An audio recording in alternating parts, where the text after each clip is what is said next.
की ज्या वेळेला या प्रस्तावावर चर्चा सुरू झाली त्यावेळेला त्या ठिकाणी असलेले पीठासीन अधिकारी त्या पीठासीन अधिकाऱ्यांनी असं सांगितलं होतं की अभिनंदनाचा प्रस्ताव मांडणारा जो प्रस्तावक आहे तो 15 मिनिटं भाषण करेल।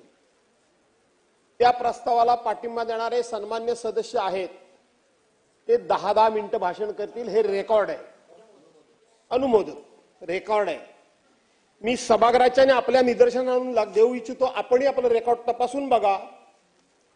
2:16 प्रस्तावकांना आपल्या भाषणाला सुरुवात केली आणि शेवटचे वक्ते राम कदम हे 3:28 खाली बसलेले आहेत। 28 मिनिटं आणि 30 सेकंदांनी।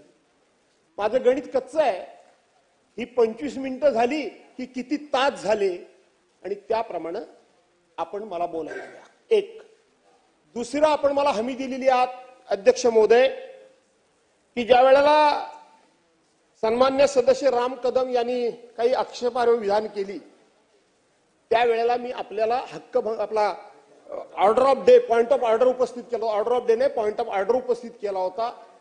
आपण मला पॉइंट ऑफ ऑर्डर उपस्थित करण्याची संधी दिली त्याच वेळेला मी आपल्याकडून हमी घेतली की ज्या वेळेला मी भाषण करेन त्यावेळेला आपण मला पूर्णपणे संरक्षण द्याल। यांचं भाषण जसं आम्ही ऐकलं तसं आमचं देखील भाषण ऐकलं जावं।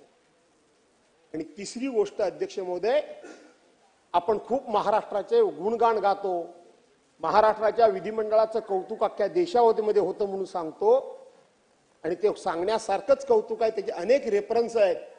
आपण जितके वेळ सभागृहात कदाचित एखादी टर्म माझी जास्त असेल पण तितके वेळ तुम्ही सुद्धा आहात। अध्यक्ष महोदय, आपल्यासारखा सिनियर माणूस सभागृहामध्ये जेव्हा चेअरवर बसतो आणि माझ्यासारखा माणूस घसा फोडून सांगतोय की अध्यक्ष महोदय मला पॉइंट ऑफ ऑर्डर उपस्थित करायला द्या, पॉइंट ऑफ ऑर्डर उपस्थित करायला दिल्यानंतर तो स्वीकारायचा की फेटाळायचा हा आपला अधिकार आहे। काय करावं काय विरोधी पक्षानं विरोधी पक्ष संख्येनं कमी आहे। जर आम्ही लोकशाही मानणार असू तर शेवटी संख्येनं कमी की जास्त याचा विचार न करता लोकशाहीचं संवर्धन म्हणून, लोकशाहीची शान म्हणून आणि लोकशाहीचा अधिकार म्हणून आम्हाला आमचे विषय मांडायला दिले पाहिजेत।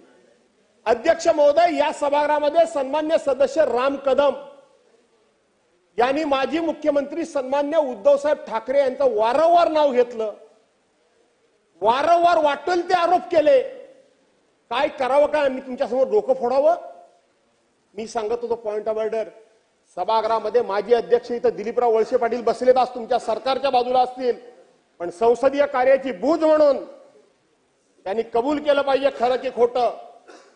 ज्या माणसाला, ज्या सदस्याला, ज्या व्यक्तीला, ज्या प्रतिष्ठित व्यक्तीला या सभागृहामध्ये येऊन आपल्यावर झालेल्या आरोपाचा खुलासा करता येत नाही त्याचा नामोल्लेख या सभागृहामध्ये होता कामा नये। हा नियम आहे की नाही? ही प्रथा आहे की नाही? आणि हे पावित्र्य पाळलं गेलंय की नाही? काय करावं आम्ही? आम्ही काय करायला पाहिजे? अध्यक्ष महोदयांना आता गप्प राहायला सांगा, त्यांना गप्प राहायला सांगा अध्यक्ष महोदय। आता राम कदम साहेब बसा, आपण बसा। भास्करराव जाधव साहेब, मी आपल्याला सांगितलं की काही चुकीचं बोललं गेलं असेल रेकॉर्ड रेकॉर्डवरून काढलं जाईल। नाही अध्यक्ष महोदय ऐका जरा, आपण आता दोघांनी बोलूया, त्यांना जरा गप्प राहायला सांगा। अध्यक्ष महोदय बसा कदम साहेब बसा। तुमचं भाषण चालू असताना त्यांना 3दा बसवलं मी।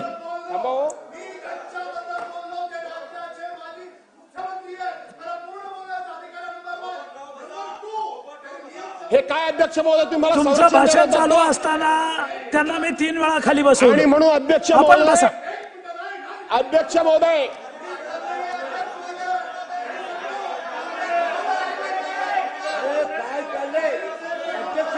बघतोस तुला आता। अध्यक्ष महोदय, मी या निमित्तानं माझे सर्व नवीन सहकारी रामदास कदम साहेब आपण बसा ना। तुम्ही बोलत असताना त्यांना 3दा भास्कररावला खाली बसवलं, आपण बसा। मी बसतो काय? तुम्ही मला बसवल्यानंतर मी पुन्हा उठलो बसले, तुम्ही 3दा बसले। करा कंटिन्यू, पुन्हा उठलो नाही, कंटिन्यू करा। एवढे आरोप करतो मी गप्प होतो। अध्यक्ष महोदय, मला सन्मान्य नवीन सदस्यांना सुद्धा काही या ठिकाणी विनंती वजा सूचना करायची आहे. कधी कधी आपण आपल्या नेत्यांना कधी आपण इतकी चापलुशी करतो, इतका त्या ठिकाणी हंजी करतो आणि इतकं टोकाला बोलतो. कदाचित आपल्याला असं वाटत असेल की अशा वक्तव्यानं आपले नेते खुश होतील, पण आपण कळत नकळतपणे त्या पक्षाची प्रतिमा खराब करतो. पक्षांतरचा विषय माझ्या नशिबात सुद्धा आला होता,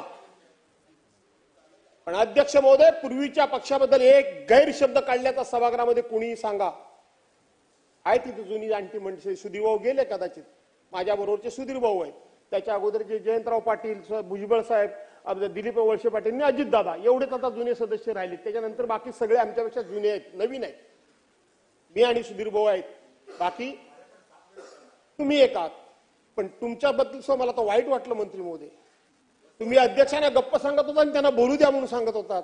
हे बरोबर नाही मंत्री महोदय, हे बरोबर नाही. आणि मला तुम्हाला विनंती करायची आहे की कुणीतरी म्हणायला पाहिजे होतं की हे योग्य नाही, पण तुम्ही त्यांना प्रोत्साहन देत होतात. तुम्हाला असं वाटत असेल जाधव साहेब, माझ्याकडे पाहून बोला आणि राज्यपालाच्या अभिभाषणावर बोला. हे त्यांना काय सांगितलं? माझ्याकडे पाहून बोला. हे मगाशी त्यांना काय सांगितलं? त्यांनाही थांबवलं ना मी. काय थांबवलं? त्यांनाही थांबवलं. मी टायमिंग वाचून दाखवलं. बोला, राज्यपालाच्या भाषणावर बोला. बोला बोला.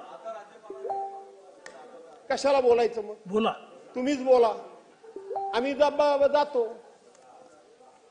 आणि म्हणून आपल्याला असं वाटत असेल की हे आपण भूषणावं करतोय, असं होत नाही अध्यक्ष महोदय. समाज फार डोळस आहे, समाजाचे डोळे उघडे आहेत. काय करतोय काय करत नाही आपण हे बाहेर समाज त्याचा लेखाजोखा मांडत असतो, याचं भान ठेवा. अरे सत्ता येतात आणि जातात, आल्या आणि गेल्या. काही सत्ता आल्या आणि काही सत्ता गेल्या. ही पहिली आणि शेवटची नाहीये, याच्या पुढे सुद्धा ही लोकशाही जिवंत ठेवायची आहे. आणि म्हणून अध्यक्ष महोदय, अशा पद्धतीने एका नेत्याचं नाव घेणं हे आजपर्यंत या सभागृहामध्ये कधी झालं नाही. आणि चुकून जर कुणी नाव घेतलं तर तात्काळ तालिका त्या असलेले चेअरपर्सननी त्यांना सांगितलं हे नाव बंद करा, घ्यायचं नाही. मी तुम्हाला विनंती करतो की माझ्या नेत्यावर जे आरोप झाले ते तुम्ही काढू नका.